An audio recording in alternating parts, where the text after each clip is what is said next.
Aujourd'hui, on fait un exercice super classique sur le mouvement de particules chargées dans un champ magnétique.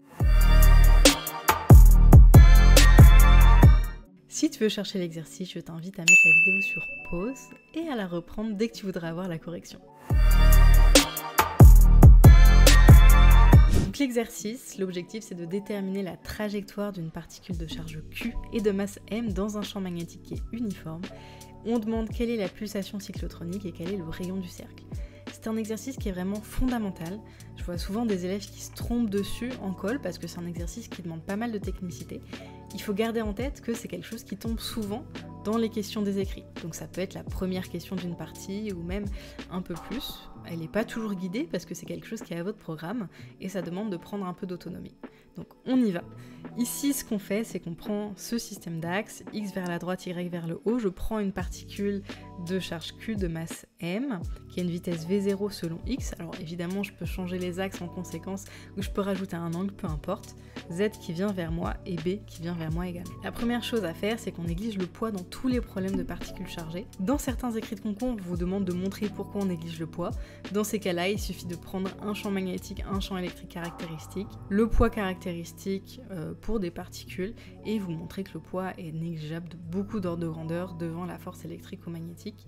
L'idée derrière, c'est qu'en fait, c'est la masse qui est extrêmement petite dans les problèmes de particules chargées. Et donc c'est ça qui fait un peu basculer le rapport d'ordre de grandeur. Ensuite, du coup, ma particule, si elle n'est pas soumise au poids, elle est soumise cependant à la force de Lorentz. F, elle, est égale à QE plus V vectoriel B. Ici, on n'a pas de champ électrique, donc c'est uniquement QV vectoriel B.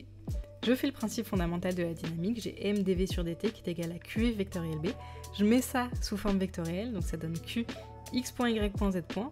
vectoriel 0, 0, B0. Donc ça c'est V vectoriel B. On fait attention à ne pas se tromper dans les vecteurs, les produits vectoriels. L'idée c'est qu'on fait la règle du gamma avec la croix, donc entraînez-vous pour bien la maîtriser. Sinon vous pouvez toujours réécrire, donc parfois pour bien faire la règle du gamma, on réécrit une partie en haut et en bas.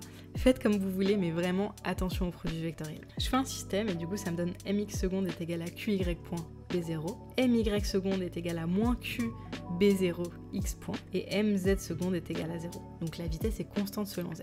On peut regarder le mouvement uniquement dans le plan EX, EY. La pulsation cyclotron, c'est QB sur M, celle-là il faut la connaître, elle revient souvent. Donc ici c'est QB0 sur M, pulsation super importante, donc ça il faut vraiment le connaître par cœur, faut pas attendre de devoir les démontrer. Et donc en fait si j'introduis cette pulsation cyclotron, mon système d'équations c'est x seconde est égal à oméga c y point, et y seconde est égal à moins oméga c x point. Donc là en fait on a un système d'équations qui est couplé. Vous voyez, c'est-à-dire que on peut pas avoir x point sans y point, et on peut pas avoir x seconde sans y point, et on peut pas avoir y seconde sans x point. Donc il y a plusieurs techniques pour découpler les équations.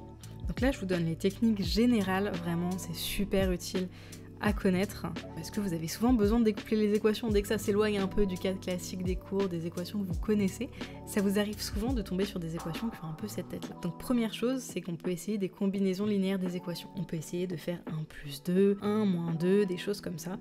Donc là on voit que ça va pas marcher parce qu'en fait on n'a pas les mêmes ordres de dérivés, donc ça va pas bien se simplifier. Mais il y a des problèmes dans lesquels ça marche bien. Une autre option, c'est d'utiliser des dérivés. Ça va souvent arriver lorsque vous allez voir les ondes. Si vous êtes en spé, par exemple, les équations de d'Alembert pour les ondes acoustiques, etc., on va utiliser des dérivés pour réussir à les découpler. Donc par exemple, on va dériver l'une par rapport à l'autre. Là, ça pourrait bien marcher ici. Vous voyez que si je dérive celle-là par rapport au temps, je vais avoir un x tierce, mais ça me permet de retomber ici sur du y seconde. Donc ça peut être une option pour celle-ci. Autre chose qui est important et qui ressemble à au premier point, essayer des combinaisons linéaires, on peut introduire une grandeur complexe, c'est-à-dire qu'au lieu de faire des combinaisons linéaires, on fait des combinaisons linéaires, mais avec des complexes, donc avec un i par exemple. Ici, ça va bien marcher. Donc on va introduire z est égal à x plus iy. Donc là, on voit pas spécialement directement pourquoi ça va bien marcher. En fait, c'est que quand on essaye de les sommer ou de faire la différence et que ça bloque un peu, ça marche souvent bien. Donc là, c'est un peu l'expérience, je dirais, qui nous dit qu'on peut essayer ça. En tout cas, c'est le plus direct, je trouve.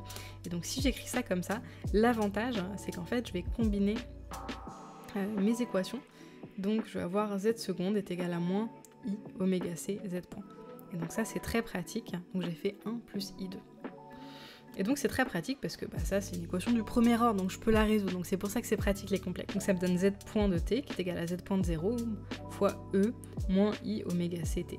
Tout ça, je sais, je vais pouvoir passer en trigonométrique. Finalement, z point de 0, il faut que je le calcule, c'est x point de 0 plus i, y point de 0. Celui-là, il était nul, donc ça, il me reste que v0. Et donc ensuite, j'ai z point de t qui est v0 moins i oméga ct. Je repasse en trigo pour pouvoir séparer partie réelle, partie imaginaire. Et donc la partie réelle me donne x, la partie imaginaire me donne y point. Et donc j'ai x point qui est égal à v0 cos oméga ct. Et y point qui est égal à moins v0 sin oméga ct. On intègre tout ça, on fait attention aux constantes d'intégration, c'est ce qui est le plus souvent oublié lorsqu'on a des problèmes comme ça, et ça me donne x de t qui est égal à v0 sur oméga c sin oméga ct plus une constante. Y de t c'est v0 sur oméga c cos oméga ct plus une constante. Finalement, on utilise comme d'habitude les conditions et limites. J'ai y0 qui est égal à x0 qui est égal à 0, la particule est à l'origine au départ, et donc ça me donne xc de t qui est égal à v0 sur oméga c sin oméga ct, et y de t c'est v0 sur oméga c facteur de cos oméga ct moins 1. Donc là j'ai les deux expressions. Alors normalement ici quand je vois là j'ai des complexes, ça tourne, là je sens que ça va être un cercle. Si vous voulez vous en convaincre, vous pouvez passer par les cosinus et les sinus pour l'équation de la trajectoire. Et donc pour ça, il y a une petite astuce, c'est que quand on voit des sinus et des cosinus, pour avoir l'équation de la trajectoire, je vous rappelle, c'est y en fonction de x, ou c'est quelque chose qui élimine le temps. Donc on va avoir x et y dans une même équation, on ne veut plus avoir le temps qui apparaît. Et donc pour ça, pour éliminer le temps, on peut utiliser l'identité trigonométrique cos carré plus sin carré est égal à 1. Donc là, si on fait ça, on a oméga c sur v0 y plus 1 au carré, plus oméga c carré sur v0 carré x carré de t est égal à 1. Donc là, on a éliminé le temps. Il apparaît là dans la parenthèse parce que x dépend du temps, mais sinon, notre relation ne dépend pas du temps. Et donc on retrouve l'équation d'un cercle. C'est une équation que vous avez peut-être oubliée, mais en tout cas c'est x moins x0 le tout au carré plus y moins y0 le tout au carré est égal à r carré. Et donc là en fait je vais reconnaître x0, et donc pour bien le mettre sous la bonne forme, vous voyez que j'ai un préfacteur ici, et donc il faut tout multiplier par v0 carré sur oméga c carré, et donc ça me donne y plus v0 sur oméga c au carré plus x carré est égal à v0 sur oméga c au carré, le tout au carré pardon. Et donc si on identifie, voilà, avec les différents termes ici, on trouve qu'on a un cercle, donc x0 c'est 0, donc x0 on est ici, y0 le centre du cercle il est en moins v0 sur oméga c, faites attention il y a bien un signe moins dans l'expression de l'équation du cercle ici, et r carré c'est v0 sur oméga c, et donc ça tombe bien en fait votre cercle, il est comme ça. J'espère que cette vidéo vous aura été utile, si ça vous a plu. Vous connaissez la chanson, n'hésitez pas à lâcher un like ou un petit commentaire pour me remercier. Et on se retrouve bientôt pour d'autres vidéos pour préparer les concours.